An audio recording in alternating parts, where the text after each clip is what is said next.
আই পিতৃ পিতা মহল নপুসকল কৰ্ম কৰাটোকে শ্ৰাদ্ধ বুলি কয় কৃষ্ণ আৰু এইখিনি এতিয়া শ্ৰাদ্ধ এইখিনি কৰ্ম এইখিনি মোৰ আগত মোৰ মানে দৌতিহঁতে কৈ থৈ যোৱাৰ কাৰণে এতিয়া আমি ভাগটো পাইছোঁ এই কৰ্মখিনি কৰিবলৈ নহ'লেতো কেতিয়াও নাপাওঁ পঢ়ো এই কথাটো মানে কৈছোঁ। পৰীক্ষিত ৰজাই সকলোৰে কথা শুনিলে আৰু শুনি লৈ প্ৰত্যেকজন ঋষি মুনিকে সুধিলে যে মই তপস্যা কৰিম কিমান দিন কৰিব লাগিব তপস্যা? বোলে 12,000 বছৰ তপস্যা কৰিব লাগিব। মই এইটো কৰিব নোৱাৰিম নহয়। বোলে কিয়? কাৰণ মোৰ হাতত 7 দিনহে সময় আছে, গতিকে মই এইটো কাম কেনেকৈ কৰিম? এইটো কেতিয়াও জীৱৰ কল্যাণ সাধন কৰ্ম হ'ব নোৱাৰে। দ্বিতীয়তে সুধিলে যে যজ্ঞ দান কৰিবলৈ কৈছা, তীৰ্থ স্নান কৰিবলৈ কৈছা, এইবিলাক কৰিবৰ কাৰণে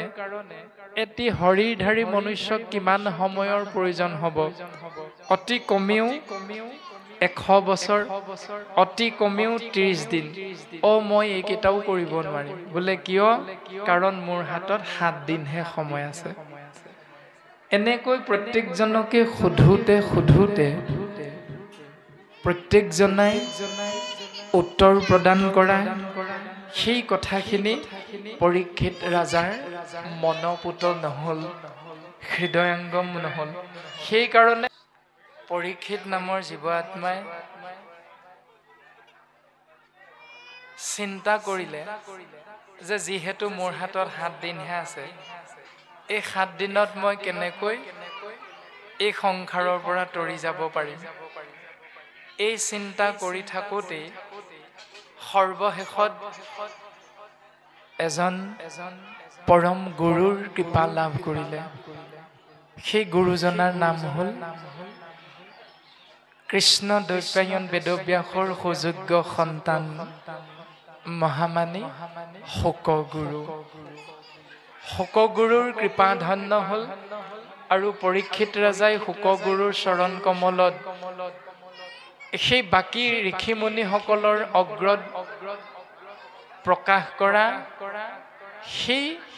মনৰ ভাৱনাটো প্ৰকাশ কৰি দিলে যে সেই গুৰুদেৱ এজন দুখী মনুষ্য, এটি ম্ৰিয়মান জীৱই, এজন ম্ৰিয়মান নৰে এই সংসাৰৰ পৰা পৰম গতি লাভ কৰিবৰ বাবে কেনেকুৱা কৰ্ম কৰাটো অতীৱ প্ৰয়োজন।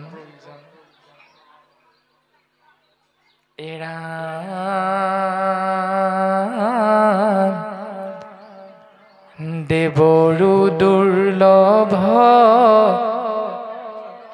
তজু দৰ্শন,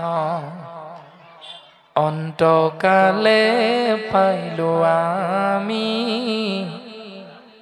আন হেতু নাই, কৃষ্ণৰে হে কৃপা, কিনো ভৃত্য প্ৰিয় স্বামী। হে গুৰুদেৱ, দেৱতায়ো তোমাক দৰ্শন কৰিব নোৱাৰে, কিন্তু তেনেহেন আপুনি গুৰুজনাক আমি দৰ্শন পালো মৃত্যুৰ প্ৰাক মুহূৰ্তত। এয়া ঈশ্বৰ কৃষ্ণ দেৱৰ কৃপা আমাৰ ওপৰত বৰ্ষণ হৈছে। গতিকে সেই গুৰুদেৱ আমি জানিব বিচাৰিছো,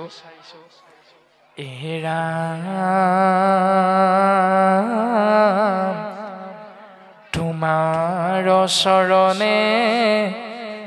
মৰণ সময়ে পশু প্ৰভু সাম্প্ৰত, ম্ৰিয়মাননৰে সদায় কি কৰ্ম কৰিবে ইটো লোকত। এই সংসাৰত মৃত্যু পথৰ পথিক এটি জীৱই কি কৰাটো অতীৱ প্ৰয়োজন। হে ৰাম কাহাক শুনিবে কাহাক জপিবে কাহাক স্মৰিবে নৰে ভজিবাক যোগ্য কোননো দেৱতা কহিও মোক সতৰে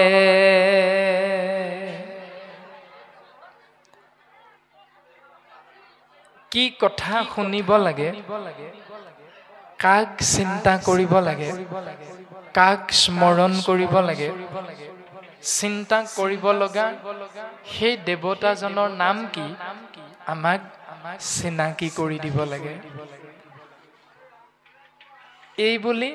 পৰীক্ষিত নামৰ জীৱ আত্মাই সেৱা নিবেদন কৰিছে শুকগুৰুৰ চৰণ কমলত আৰু শুকগুৰুৱে দৰ্শন কৰাই দিছে এৰাম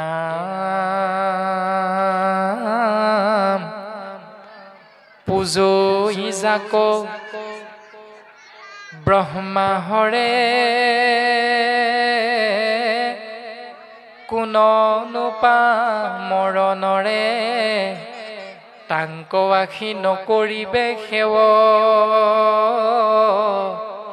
সমস্ত শাস্ত্ৰৰ মত বেদ বেদান্তৰো তত্ত্ব কৃষ্ণে হে পৰম ইষ্ট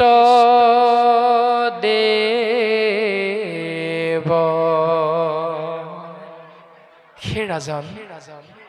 হে ৰাজন পৰীক্ষিত তুমি শুনা যে সমস্ত শাস্ত্ৰৰ মত বেদ বেদান্তৰ তত্ত্ব কৃষ্ণই হল পৰম ইষ্টদেৱ ভজনীয় দেৱ যাক নিৰন্তৰে নিৰবিচ্ছিন্নভাৱে সৃষ্টিকৰ ব্ৰহ্মা সংহাৰকৰ্তা শিৱ আদি ইন্দ্ৰকে ধৰি বায়ু বৰুণ যম অশ্বিনী কুমাৰ লক্ষ্মী সৰস্বতী দুৰ্গা কালী ভদ্ৰা বিশ্বকৰ্মা আদিকে ধৰি ৩৩ কোটি দেৱ দেৱতাই যিজনক সদা সৰ্বদা চৰণ বন্দনা কৰি থাকে সেইজন শ্ৰেষ্ঠতম দেৱ হল দৈৱকী নন্দন শ্ৰীকৃষ্ণ সেইজনৰ নাম শ্ৰৱণ কৰা সেইজনৰ নাম কীৰ্তন কৰা এই সংসাৰৰ পৰা গতি লাভ কৰিব পাৰিবা এৰাম যাৰ নাম লৈলে মাত্ৰ যজ্ঞ কৰিবাৰ পাত্ৰ হুয়াতি ম্লেছ অন্ত্যজাতি নভজিয়া হেন দেৱ আনকে সে কৰৈ হেৱ সিজন জানা আত্মঘাতী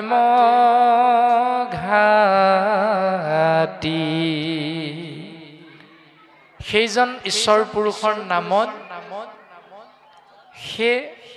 পৰীক্ষিত তুমি শৰণ গ্ৰহণ কৰা তোমাৰ কল্যাণ সাধন হ'ব এতিয়া আমি সকলোৱে জানো কম বেছি পৰিমাণে যে মনুষ্য শৰীৰটোৱে হল উত্তম পাত্ৰ জীৱৰ কল্যাণ সাধন হ'ব পৰা এই উত্তম পাত্ৰ মনুষ্য শৰীৰটো পায় যিজন ভজনীয় তত্ত্ব বুলি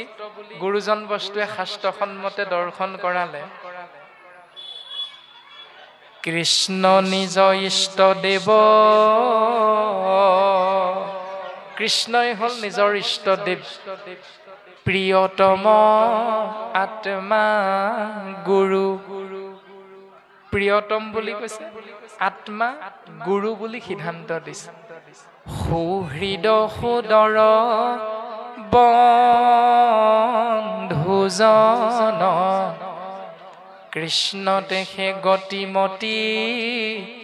কৃষ্ণত ভকতি ৰতি কৃষ্ণ পাৱে নিমজুক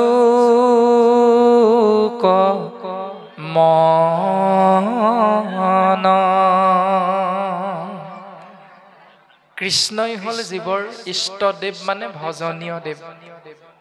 কৃষ্ণই হ'ল সুহৃদ সুদৰ বন্ধুজন। কৃষ্ণই হ'ল আত্মা প্ৰিয়তম গুৰু। কৃষ্ণত গতি আৰু মতি, কৃষ্ণত ভকতি আৰু ৰতি, কৃষ্ণ পাৱে নিমজুক মন। আমাৰ মনটো যদি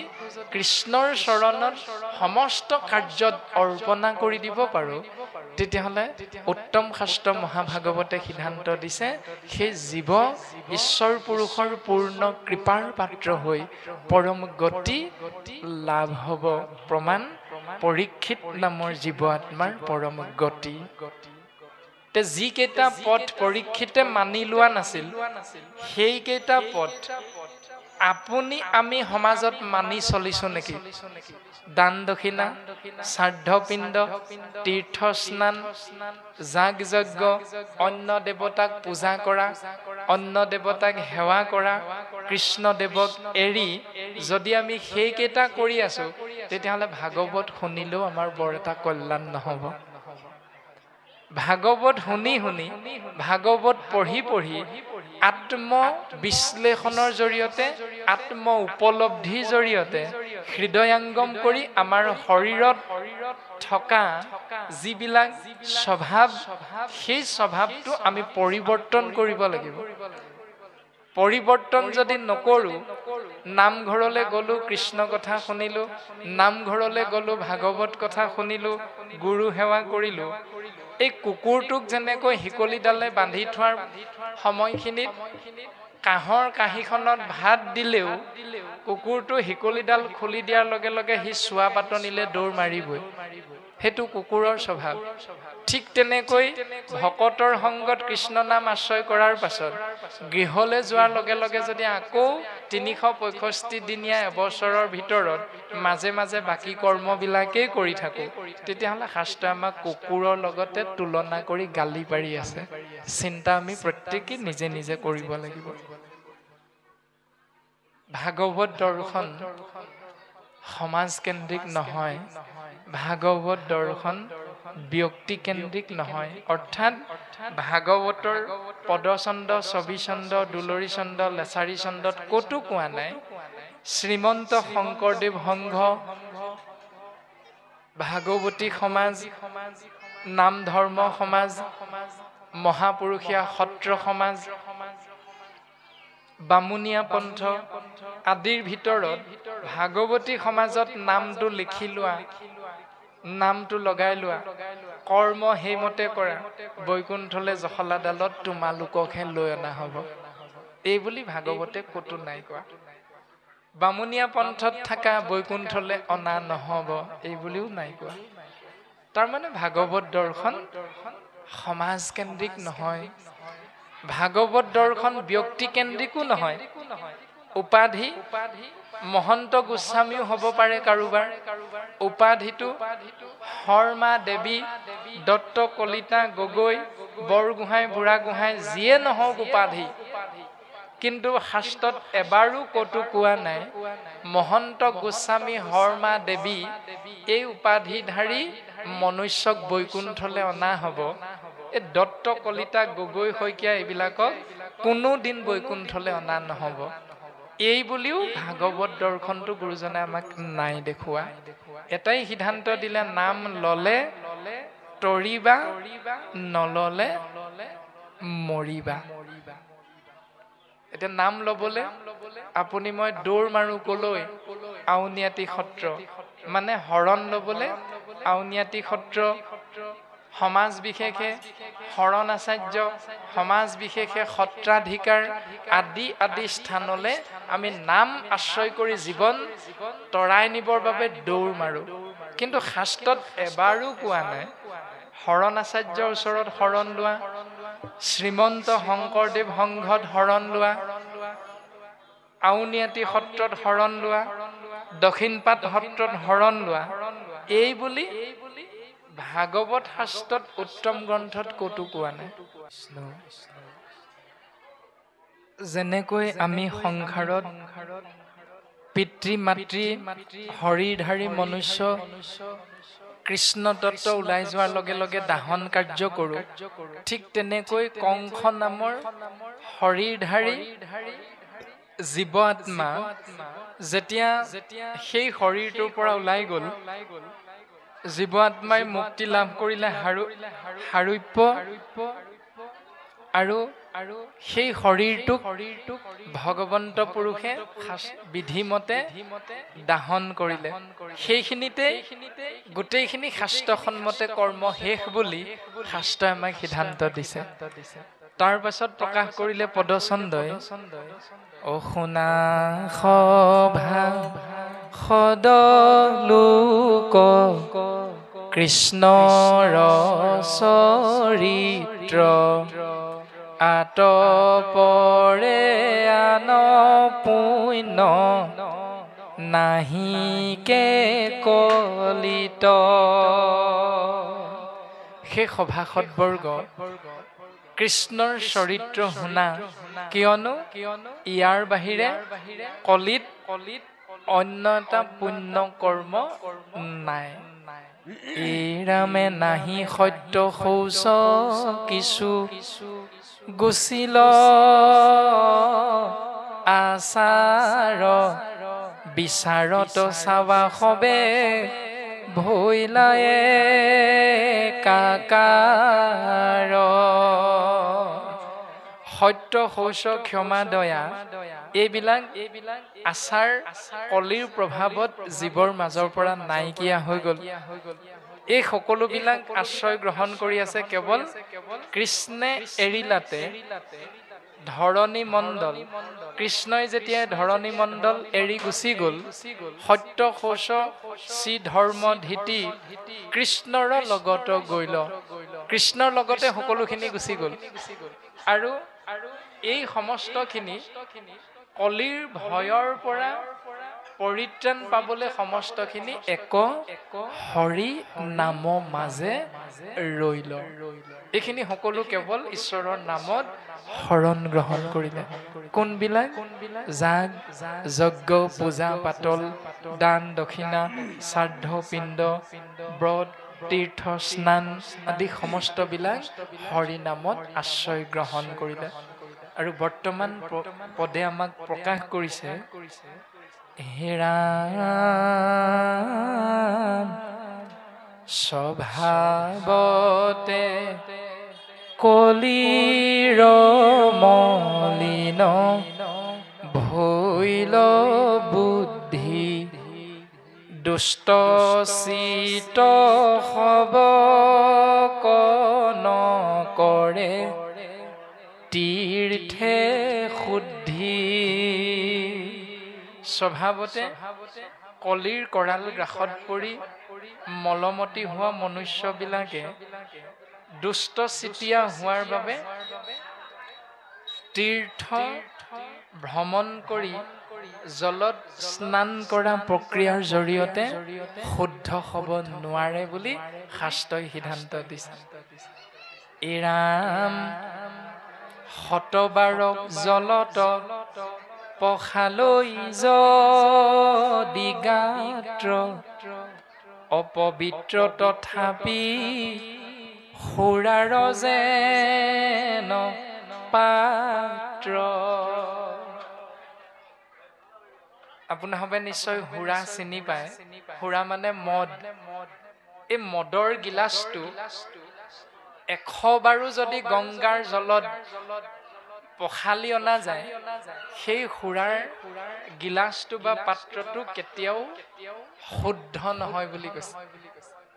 এতিয়া আমাৰ শৰীৰটোতো এই পচা শৰীৰটোৰ বাবে প্ৰত্যেক দিনাই মাছ মাংস ৰক্ত ৰঞ্জিত আহাৰ এই মুখখনে খায়ে আছো নহয়। এতিয়া এই শৰীৰটো যদি মদৰ গিলাচ বুলি ধৰি লওঁ, তেতিয়াহ'লে 100 বাৰ এই শৰীৰটো গংগাত স্নান কৰিলেও শুদ্ধ নহয় বুলি শাস্ত্ৰই কৈছে। কিন্তু ই শুদ্ধ হ'ব হেন দুষ্ট চিতু যদি হৰিক স্মৰ হবৈ শুদ্ধ সমস্ত পাতক তাৰ হৰ। যদি সেই দুষ্ট চিতিয়া মনুষ্য নামৰ জীৱই কেৱল এক ঈশ্বৰক চিন্তা কৰে, ভজনা কৰে, ধ্ৰুৱ সত্য আমাক সিদ্ধান্ত দিছে, তেতিয়াহ'লে হবৈ শুদ্ধ সমস্ত পাতক তাৰ হৰৈ। তেওঁ সমস্ত শুদ্ধ হৈ যাব। কায় মানে শৰীৰ, বাক্য, মন, চিত্ত সকলোখিনি শুদ্ধ হৈ যাব আৰু এই সংসাৰৰ পৰা মায়া ছেদ কৰি তৰিব পাৰিব। কেনেকৈ? এই ৰাম নিচাটো চুইলে যেন দহৈ অগণি, হৰিৰ স্মৰণে হেন ধৰ্ম শিৰোমণি। অনিচ্ছাকৃতভাৱেও যদি কোনোবাই জুইত হাতখন ভৰাই দিয়ে, বোলে মই শংকৰ সংঘৰ ভকত দে জুইত হাত ভৰাই দিছো, পুৰিবনে? পুৰিব। বোলে মই বামুণীয়া পন্থৰ ভকত দে জুইত হাতখন ভৰাই দিছো, নপুৰিব নি? পুৰিবই। বোলে মই 90 বছৰীয়া হৰণ ভজন লোৱা ভকত, মই হাতখন জুইত ভৰাই দিছো, পুৰিবনে? পুৰিব। বোলে মই 5 বছৰীয়া শিশু, মই নজনাকৈহে হাতখন ভৰাই দিছো জুইত, পুৰিবনে? পুৰিব। কাৰণ জুইৰ ধৰ্মটোৱে হ'ল দাহন কৰা। ঠিক তেনেকৈ অনিচ্ছাকৃতভাৱেও যদি কোনোবাই জুইত হাতখন ভৰাই দিয়ে, পুৰাটো স্বাভাৱিক। কাৰণ জুইৰ স্বধৰ্ম হ'ল দাহকতা। ঠিক তেনেকৈ দুষ্ট চিতিয়া কোনোবা এজনেও যদি এক ঈশ্বৰ ধৰ্ম শিৰোমণি নাম তত্ত্ব যদি আশ্ৰয় কৰে, তেতিয়াহ'লে সেই জীৱৰো কল্যাণ সাধন হ'ব। কিন্তু পৃথিৱীত এনেকুৱা অন্য এটা উত্তম পন্থা নাই যিটো পন্থাত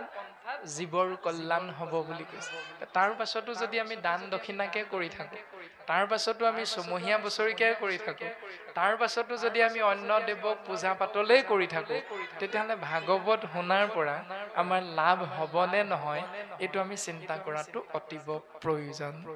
সিদ্ধান্ত এনেকৈ দিছে, এই ৰামে কলিত তৰিতে আছে যাহাৰ প্ৰবন্ধ, হৰিৰ কীৰ্তন কৰি চিন্তা কৰ্ম বন্ধ। কলিযুগত কলিৰ কৰাল গ্ৰাসৰ পৰা পৰিত্ৰাণ পাবৰ বাবে যাৰ ইচ্ছা আছে, সেই সকলো জীৱ তোমালোকে কেৱল কৰ্মবন্ধনৰ পৰা মুক্ত হ'বলৈ এক ঈশ্বৰৰ চিন্তা কৰা, সুন্দৰভাৱে পৰিত্ৰাণ পাব পাৰিবা। কৃষ্ণৰ কিংকৰে কহে, ইহে মুখ্য কাম, নিৰন্তৰে নৰে ডাকি বোলা ৰাম ৰাম। আই পিতৃ পিতামহৰ নপুসকল কৰ্ম কৰাটোকে শ্ৰাদ্ধ বুলি কয় কৃষ্ণ। আৰু এইখিনি এতিয়া শ্ৰাদ্ধ, এইখিনি কৰ্ম, এইখিনি মোৰ আগত মোৰ মানে দৌতিহঁতে কৈ থৈ যোৱাৰ কাৰণেহে এতিয়া আমি ভাগটো পাইছোঁ এই কৰ্মখিনি কৰিবলৈ, নহ'লেতো কেতিয়াও নাপাওঁ পঢ়ো। এই কথাটো মানে কৈছোঁ, বেয়া নাপাব, কিন্তু আমি বৰকৈ নাজানো। কৃষ্ণ হয় পঢ়ো। কৃষ্ণ। শ্ৰাদ্ধ শব্দৰ অৰ্থ হ'ল শ্ৰদ্ধা। আৰু বৰ্তমান আমাক ৰাম কৃষ্ণৰ দ্বাৰা বসুদেৱ দৈৱকীৰ বন্ধন মোচন, ইয়াতে শ্ৰাদ্ধ কৰ্মটো দৰ্শন কৰাইছে। আমি পদৰ মাজলৈ নিশ্চয় যাম যে পুত্ৰ হ'লে পিতৃ মাতৃৰ শ্ৰাদ্ধ কেনেকৈ কৰিব লাগে, মৰাৰ পাছত নে মৰাৰ আগত? মৰাৰ আগতে কৰিব লাগে। জীয়াই থাকোঁতে পিতৃ মাতৃক মানে আনন্দকে ৰাখিব পাৰিব লাগে, নহয় জানো নপঢ়ো? কিন্তু আমি সেইটো এতিয়া যিমানখিনি পাৰিছোঁ কৰিছিলোঁ বাৰু। তেওঁ যে মৰা মুখত পানী টোপা দিব লাগে বুলি কয় যে ভকত বৈষ্ণৱে। কৃষ্ণ। শাস্ত্ৰই সিদ্ধান্ত দিছে তিনিটা বস্তুৰ বিষয়ে।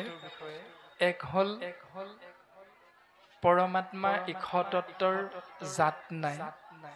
মতা মাইকী বুলি ঈশ্বৰৰ কোনো জাত নাই। 2 নম্বৰ ভকতৰ জাত নাই, মতা মাইকী ব্ৰাহ্মণ ক্ষত্ৰিয় বৈশ্য শূদ্ৰ শংকৰ সংঘ অনাসংগ বামুণীয়া আদি পন্থ বুলি ভকতৰ কোনো জাত নাই ভকতৰ এটাই জাত সেয়া হ'ল কেৱল ভকত ভকতৰ যদি জাত নাই তেতিয়াহ'লে আমি ভকতৰ জাত কুল বিচাৰি থকাটো হ'ল শাস্ত্ৰসন্মতে অপৰাধ যদি জীৱৰ জাত নাই ৩ নম্বৰতে সিদ্ধান্ত দিছে জীৱৰ জাত নাই যদি জীৱৰ জাত নাই তেতিয়াহ'লে সেই জীৱ আত্মা অবিনাশী বুলি কৈছে আমাৰ শৰীৰত সোমাই থকা চৈতন্য শক্তি জীৱ আত্মা এই শৰীৰ এৰাৰ লগে লগে কৰ্ম অনুসাৰে স্বস্থানে গতি কৰিব তাৰ পাছত সেই আত্মা কৰ্ম অনুসাৰে ভাগৱতে আমাক দৰ্শন কৰাইছে ঋষভ ঈশ্বৰৰ ১০০জন পুত্ৰৰ ভিতৰত প্ৰথমজন পুত্ৰৰ নাম হ'ল ভৰত ভৰতে ৩টা জন্ম পাইছে আৰু সেই ৩টা জন্মত ভৰত জড় ভৰত আৰু হৰিণ ৰূপী ভৰত মৃত্যুৰ প্ৰাক মুহূৰ্ত সময়তো গুৰুজন বস্তুৱে আমাক পৰীক্ষিত ৰূপী জীৱ আত্মাৰ দৰ্শনৰ জৰিয়তে ভাগৱত আৰম্ভ হৈছে আমি আৰম্ভণিতে কথাখিনি কোৱা হৈছিল পৰীক্ষিত ৰাজাৰ আগত কৈছে সেই ৰাজন তুমি শুনা অ অন্তকালে হৰি স্মৰে জিতু ভাই গৱন্ত তাহাৰ মহিমা কহি কোনে পাৱে অন্ত মৰিবৰ সময়ত এই শৰীৰটোৰ পৰা ওলাই যাবৰ সময়ত সেই জীৱ আত্মাই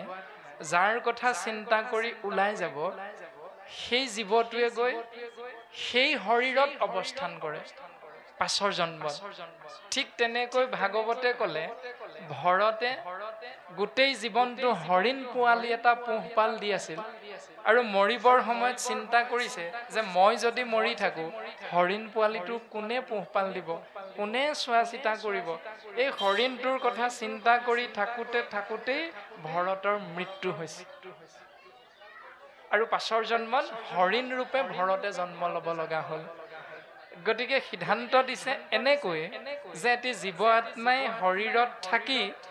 যি কৰ্ম কৰিব সেই কৰ্মটো কৰোঁতে এই শৰীৰ এৰিবৰ সময়ত যাৰ কথা চিন্তা কৰি শৰীৰটো এৰিব সেই জীৱই গৈ সেই শৰীৰত অৱস্থান কৰিব এতিয়া বাপজনে প্ৰশ্নটো কৰিছে পিতৃ মাতৃৰ শ্ৰাদ্ধ পিণ্ড আমি কৰিব লাগিব হয় ভাগৱতত সুন্দৰভাৱে কৈছে কোনে কৈছে ভগৱন্ত পুৰুষে কেইবাৰ অৱতাৰ লৈছে শংকৰ গুৰুজনাই কৈছে ২৪ বাৰ চতুৰ্বিংশতি অৱতাৰ কীৰ্তন গ্ৰন্থত আছে সেই ২৪ বাৰ অৱতাৰ লওঁতে এবাৰ অৱতাৰ হৈছে বেন ৰজা উপাখ্যান পৃথু অৱতাৰ পৃথুৰূপে অৱতৰণ হৈছে আৰু পৃথুৰূপে অৱতৰণ হওঁতে জীৱৰ কল্যাণৰ অৰ্থে ভগৱন্ত পুৰুষে ভাগৱতত আপোনাৰ হবে চাব নিশ্চয় পাব পদচন্দত লিখা আছে বাপ আপুনি বহি লওক সন্মুখত কৃষ্ণ কৃষ্ণ এৰা পুত্ৰ ভৈলে পিণ্ড দিব লাগয় বাপৰ হয় বোলে পুত্ৰ হলে পিতৃৰ অৰ্থে পিণ্ড দিব লাগে ভাগৱতে কৈছে এটা পিণ্ডটোৰ নাম কি বুলি ক'লে এৰাম পুত্ৰ ভৈলে পিণ্ড দিব লাগয় বাপৰ পুত্ৰ হলে পিণ্ড দিব লাগিব পিতৃৰ মোৰ পিণ্ড হুৱে জানা ভজিলে ঈশ্বৰ মোৰ পিণ্ড সেইটোহে তোমালোকে কৃষ্ণক চিন্তা কৰা এইটোহে পিণ্ড বুলি ভাগৱতে সিদ্ধান্ত দিলে আমি যদি গাখীৰ কল কুঁহিয়া আনি এই ছমাহৰ মূৰত বছৰেকৰ মূৰত সেইটো কৰি থাকোঁ সেইটো পিণ্ডৰ কথা শাস্ত্ৰই এবাৰো নাই কোৱা ক'তো নাই আপোনাৰ হবে চাব পাৰে কাৰ শ্ৰাদ্ধ কোনে কৰে কোনে কৰি খায় এহিটো ব্ৰাহ্মণৰ জীৱিকাৰ উপায় এইটো মাত্ৰ ব্ৰাহ্মণৰ জীৱিকাৰ উপায় ছমহীয়া বছৰেকীয়াটো শাস্ত্ৰত এইবুলিয়ে খুব সুন্দৰভাৱে উল্লেখ আছে গতিকে আমি সেই পিণ্ডৰ কথা শাস্ত্ৰই নাই কোৱা আৰু এটা কথা আপোনাৰ হবে সূক্ষ্মভাৱে চিন্তা কৰিব এৰা পুত্ৰই উদ্ধাৰে যদি কহি আছে শাস্ত্ৰ হয় বোলে পুত্ৰইহে উদ্ধাৰ কৰিব পাৰিব বংশটো শাস্ত্ৰই কৈ আছে এইটো আমিও কৈছো পুত্ৰ উদ্ধাৰ কৰিব পুত্ৰজনৰ নামটো কি বাৰু পুত্ৰই উদ্ধাৰে যদি কহি আছে শাস্ত্ৰ বৈষ্ণৱ পুত্ৰক প্ৰতি বুলি আছে মাত্ৰ সেই পুত্ৰজনৰ নাম বৈষ্ণৱ পুত্ৰ এই ৰাম দুৰ্জন পুত্ৰ যদি উপজে বংশত স্বৰ্গহন্তে পিতৃক পেলাৱে নৰকত ইমান সুন্দৰভাৱে ভাগৱততে আছে এতিয়া আপুনি মই জন্ম দিয়াজন বৈষ্ণৱ পুত্ৰ নে দুৰ্জন পুত্ৰ আপুনি মই বুজি পামেই বোলে কেনেকৈ আমাৰ ভকতসকলে আশীৰ্বাদ দিয়ে নহয় কি বুলি দিয়ে নামঘোষাত আছে ও যাৰ পুত্ৰ হবে ঐত হৰিত হৰণলৈয়া হৰি গুণ গাৱে শুদ্ধ ভাৱে হৰি গুণ শুদ্ধ ভাৱে গাৱে এটা নিয়ম ২ নম্বৰটো হৰিত হৰণ লয় এই দুটা নিয়ম আমাৰ পুত্ৰসকলে পালন কৰিছে নে আমি পালন কৰি আছো কোনে কৰি আছে দেউতাক নামাচাৰ্য দেউতাক নামঘৰীয়া পুত্ৰই পনীয়া গিলাচটোৰ মাজত ৪৪ চুকৰ দোকানখনতহে থাকেগে দেউতাক নামাচাৰ্য পুত্ৰই সৰস্বতী পূজা খাই ফুৰে দেউতাক এশৰণীয়া পুত্ৰই বিশ্বকৰ্মা পূজালে যায় দেউতাক নামঘৰীয়া পুত্ৰই শিৱৰাত্ৰিলে যায় তেতিয়াহ'লে এইটো এশৰণ বুলি ক'লে নেকি সেইজন পুত্ৰই উদ্ধাৰ কৰিব বুলি ক'লে নেকি নাই কোৱা চিন্তা কৰাটো অতিব প্ৰয়োজন আশীৰ্বাদটো দিলে নহ'ব আশীৰ্বাদটোৰ অৰ্থটো কি যাৰ পুত্ৰ হবে ঐত যি পুণ্যাত্মা পৰলোকগামী হ'ল এৰি থৈ যোৱা পুত্ৰসকলে ঐত মানে এই সংসাৰত হৰিত হৰণলৈয়া হৰিণ হৰণে লোৱা নাই পুত্ৰই চাকৰি কৰি আছে চাকৰি কৰি থকা পুত্ৰই হৰণ নোলোৱাকৈ এই দধি দুগ্ধ ঘিত মধু যদি 1 লাখ মান টকা খৰচ কৰি বছৰেকীয়াটো পাতে দেউতাকে ল'ম বুলি শাস্ত্ৰত কৈছে নি নাই কোৱা নহয় যদি নাই কোৱা তেতিয়াহ'লে সেইটো কেনেকে শুদ্ধ হ'ব সেইখিনিকে আমি চিন্তা কৰাটো অতিব প্ৰয়োজন শাস্ত্ৰত এইখিনি নীতি নিয়ম ভাগৱতত নিলিখিবলৈ ক'লে এই ছমহীয়া বছৰেকীয়া ভূত নিলিখিবা তুমি কেৱল কৃষ্ণৰ নাম আশ্ৰয় কৰিলে জীৱৰ কল্যাণ হ'ব প্ৰমাণ কংস তৰি গ'ল আপুনি মই তৰি যাম এইটো পথেৰে এতিয়া বাপজনে ক'লে পিতৃয়ে ইমান ধুনীয়াকে তুলিলে দুখ কষ্ট কৰি গতিকে তেওঁ যদি ছমহীয়াটো নকৰো তেতিয়াহ'লে তেওঁলোকে আমাক ভাল পাব নেকি ঠিকে আছে বাৰু যাৰ পুত্ৰ নাই তেওঁ তৰিব নাই তেওঁৰ ছমহীয়া কোনে কৰিব যাৰ কেৱল 3জনী কন্যাহে তেওঁৰ মুণ্ডনটো কোনে কৰিব ইয়াৰ উত্তৰ কোনে দিব এতিয়া প্ৰত্যেকটো কথা সমাজত অন্ধবিশ্বাসভাৱে চলিলে নহ'ব ভাগৱতত যদি কৈছে ইয়াক সত্য বুলি মানি লম যদি ভাগৱতে নাই কোৱা ই কেতিয়াও সত্য হ'ব নোৱাৰে সেইটো আমাক সুন্দৰভাৱে ভাগৱতেই সিদ্ধান্ত দিছে সমস্ত বেদান্ত সাৰ মহাভাগৱত শাস্ত্ৰ ইহাৰ উত্তম ফল হৰিনাম মাত্ৰ যি সমস্ত বেদ বেদান্ত সাৰ সমস্ত বেদান্ত সাৰ মহাভাগৱত শাস্ত্ৰ ইহাৰ অমৃত ৰস পাই পৰম সন্তোষে পান কৰিলে যিজনে তাৰ অন্যত্ৰ ৰসত ৰতি নাই সুন্দৰভাৱে গুৰুজনে আমাক দৰ্শন কৰাইছে উত্তম শাস্ত্ৰ মহাভাগৱত 4 বেদ 14 শাস্ত্ৰ 18 পুৰাণ সমস্তৰ ভিতৰত উত্তম হ'ল ভাগৱত ভাগৱতৰ জ্ঞান লাভ কৰা মানে 4খন বেদৰ জ্ঞান লাভ হয় ভাগৱত জ্ঞান লাভ হোৱা মানে 17খন পুৰাণৰ জ্ঞান লাভ হয় ভাগৱতৰ নিয়মত কৰ্মটো কৰা মানে সমস্তখিনি কৰ্মৰ পুণ্য ফল জীৱই লাভ কৰিব পাৰে গতিকে আমি চিন্তা কৰিম বহুত কষ্ট কৰি দেউতাজনে কৈ থৈ গৈছে যে বহুত কষ্ট কৰি সন্তান তুলিলে বোলে সন্তাপ পায় আপোনাৰ হবে জানে ভাত খালে জাত যায় জানে আপোনালোকে চাউল খালে আউল লাগে সেইকাৰণে আমাৰ সমাজত চাউল সিজোৱা এমুঠি দিম নে বুলি যে কয় সেই গোটেই আউলটো তাতেই সোমাই আছে চাউল এমুঠি দিমনে সেইটো নহয় আমাক শাস্ত্ৰত সিদ্ধান্তৰ কথা কোৱা হৈছে ভগৱন্ত পুৰুষৰ কৃপা ধন্য হ'বলৈ হ'লে আমি সমস্তই সিদ্ধ গ্ৰহণ কৰিব লাগিব সুন্দৰ সাত্বিক ভাৱাপন্ন হৈ গতিকে বিষয়বস্তুটো দেউতাজনে কৈ থৈ গ'ল যে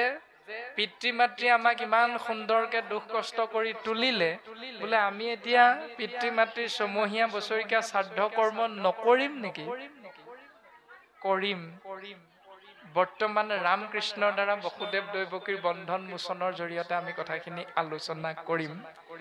যদি পুত্ৰ নাথাকে তেতিয়াহ'লে সেই জীৱ তৰিবনে নতৰে এতিয়া যদি আপোনাৰ হবে কয় নতৰে তৰিবনে নতৰে ক'ব লাগিব কিবা এটা তৰিবনে নতৰে প্ৰভু তৰিব কেনেকৈ তৰিব তৰাৰ উপায়টোকে শাস্ত্ৰই দি আছে সিদ্ধান্ত দিলে এনেকৈ ৰাম কৃষ্ণ নাম অভেদ কবচ অ সদায়ে যিটো পিন্ধয় তিনি গুণময় অস্ত্ৰৰ প্ৰহাৰে টাংক আৰণি বিন্ধয় যিজনে ৰাম কৃষ্ণ হৰি বিষ্ণু জগত প্ৰসিদ্ধ নাম আশ্ৰয় কৰিলে সত ৰজ তম তিনি গুণ আধি দৈবিক আধি ভৌতিক আধ্যাত্মিক তিনি তাপ ইয়াৰ পৰা জীৱই পৰিত্ৰাণ পাব পাৰে কিন্তু ইয়াকে নকৰি আমাৰ সমাজত কি কৰে দেউতাক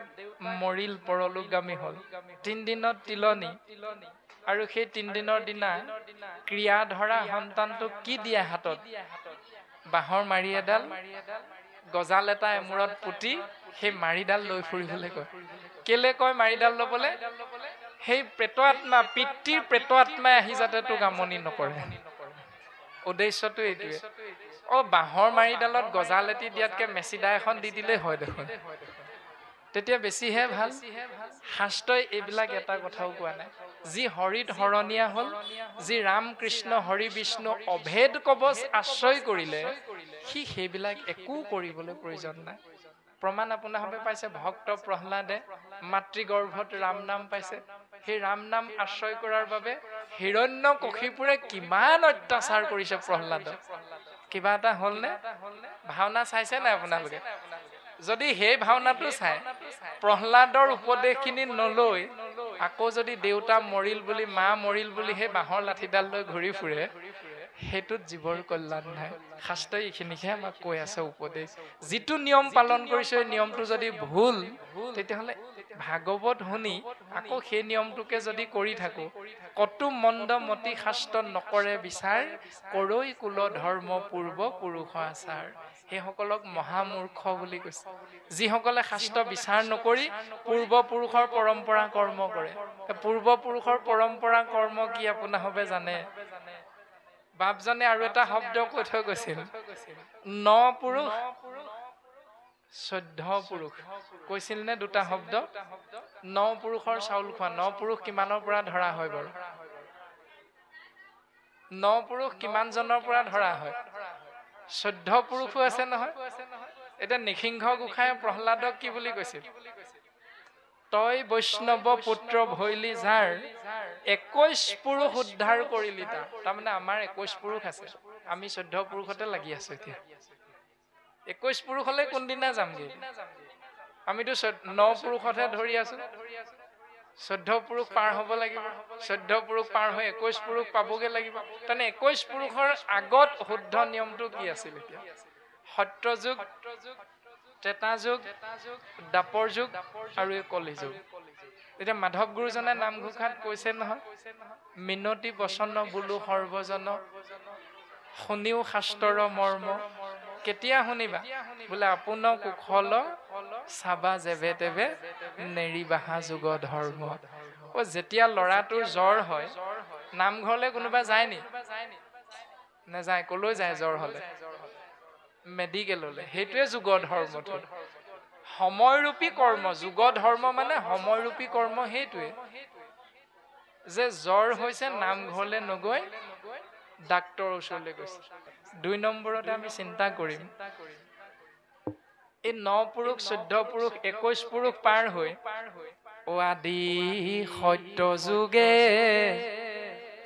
শুদ্ধ ধৰ্ম আছিল একমাত্ৰ পূজা পাৰ্বণ আছে নি বুলি নাই আদি সত্য যুগে শুদ্ধ ধৰ্ম আছিল একমাত্ৰ হৰি নাম দেৱ হবে গুপ্ত কৰিলে কৰি কপট হেন হৰি নাম ব্যক্ত কৰি সমস্ত লোকক উদ্ধাৰিলা শ্ৰীমন্ত শংকৰে ভাঙিলা সবাৰো পদ সেই দেৱ দেৱতাসকলে লুপ্ত কৰি দিয়া সত্য ধৰ্ম সত্য যুগৰ আদিতে আছিল শুদ্ধ ধৰ্ম বুলি সেইটোহে আমাৰ পৰম্পৰা এতিয়া সেই পৰম্পৰাটো কোনে পালন কৰি আছে ব্ৰহ্মাহৰ পুৰন্দৰ আদি দেৱ নিৰন্তৰ যাক সদা পশয় শৰণে আন আৰ নাহি ত্ৰিভুৱনে ব্ৰহ্মা শিৱ ইন্দ্ৰকে ধৰি 33 কোটি দেৱ দেৱতাই সেই সত্য যুগৰ আদিতে থকা নিয়মটো পালন কৰি আছে এতিয়া আমাৰ পূৰ্বপুৰুষ কোন আমি ব্ৰহ্মাৰ দ্বাৰা সৃষ্টি পুত্ৰ আমাৰ আজু ককা হল ব্ৰহ্মা গতিকে আমাৰ পিতৃ ব্ৰহ্মাই যদি এক ঈশ্বৰক চিন্তা কৰি আছে নাম ধৰ্ম পালন কৰি আছে তেতিয়াহ'লে সেইটোহে হল আমাৰ পৰম্পৰাগত শুদ্ধ ধৰ্মটো শাস্ত্ৰটো আমাক এনেকৈ কৈ আছে আৰু নামঘোষাত মাধৱ গুৰুজনাইতো কৈছে বৈকুণ্ঠৰ কল্পতৰু মহাভাগৱত বা ভাগৱত শাস্ত্ৰ ইহাৰ উত্তম ফল দান দক্ষিণা মাত্ৰ এইবুলি আছে নি নামঘোষা বৈকুণ্ঠৰ কল্পতৰু মহাভাগৱত শাস্ত্ৰ ইহাৰ উত্তম ফল পূজা পাৰ্বণ মাত্ৰ এইবুলি আছে নি নাই ইহাৰ উত্তম ফল ভোজনী মুণ্ডন সমহীয়া বছৰিকীয়া এইবুলি আছে নি ভাগৱত নাই সুন্দৰভাৱে আপোনাৰভাৱে জানে 11 নম্বৰ দিনটোত ৰাতি হাজাৰী ঘোষা পাঠ হয় হয়নে গোটেই ৰাতিটো পাঠ হয় হেজাৰ ঘোষা শুনে নাই আপোনালোকে শুনে সেইজোকা ঘোষা আছে নে নাই আমি কোৱা ঘোষা জোকা আছে যদি শুনিছে তেতিয়াহ'লে ভাগৱত শুনি উত্তম শাস্ত্ৰটো দান দক্ষিণা বুলি নাই কোৱা তেতিয়াহ'লে কৰি আছো কেলে হেতু যদি উত্তম ফলটো মুণ্ডন বুলি নাই কোৱা তেতিয়াহ'লে কৰি আছো কেলে হেতু যদি উত্তম ফল শ্ৰাদ্ধ পিণ্ড বুলি নাই কোৱা হেতু কৰি আছো কেলে আমি এটো নিজক সুধিব লাগিব আপোনাৰভাৱে অপৰাধ নধৰিব আমি সৰ্বপ্ৰথমেই কোৱা হৈছে ভাগৱত দৰ্শন ব্যক্তি কেন্দ্ৰিক নহয় ভাগৱত দৰ্শন সমাজ কেন্দ্ৰিক নহয় চিন্তা আমি নিজে কৰিব লাগিব